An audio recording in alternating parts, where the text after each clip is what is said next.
Hi, my name is Shahera Hyatt, and I'm the director of the California Homeless Youth Project based here in Sacramento. We're a part of the California State Library and the California Research Bureau. Our goal is to educate policymakers on the needs of homeless youth throughout the state of California. So we do that in a number of ways. One is by writing policy briefs highlighting various issues that homeless youth face. So whether it's barriers to education or employment or sexual exploitation, we read the latest research and then write about it in ways that are accessible for busy readers or people who aren't necessarily experts on the subject. We let them know what they need to know and exactly what they can do to help. Right now we're working on a few different projects that we're really excited about. One is to improve youth inclusion in the point in time count, so that's kind of technical language, but essentially we're helping communities better count their homeless youth population. And we're providing sort of technical assistance about how communities can count homeless youth, because there are sort of different methods that are required to count young people experiencing homelessness than there are for adults.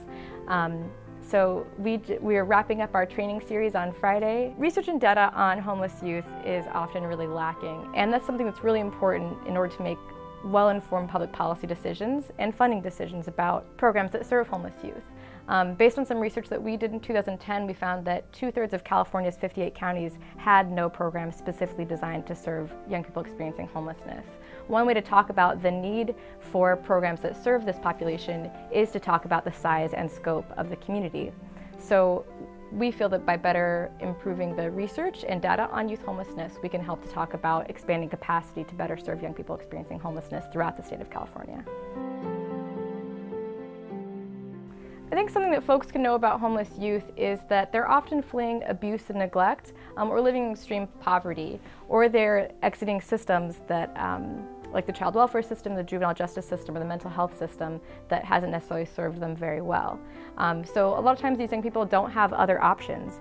They've ended up homeless. They are very resilient and very resourceful, and they craft survival strategies in order to continue to exist in the absence of programs that can serve them. So we know that with the lack of services available for young people experiencing homelessness, they'll find ways to survive, but sometimes these ways to survive can hurt them. So including engaging in survival sex, so the exchange of sex for a place to stay, or for food, or for clothing, or other sort of basic necessities that they need in order to survive. They might engage in substance use in order to self-medicate in the absence of mental health services. They might, employ other sort of strategies that are kind of deemed deviant, but without programs designed to serve them, they are their only option. So that's one thing I think that folks can sort of know about young people experiencing homelessness. As a community member, you can talk to your local elected officials. Tell them that you care about young people experiencing homelessness and ask them what they're doing to help support this really vulnerable population in your community. You can also reach out to your local providers if you have a program that serves youth or particularly that serves young people experiencing homelessness in your community.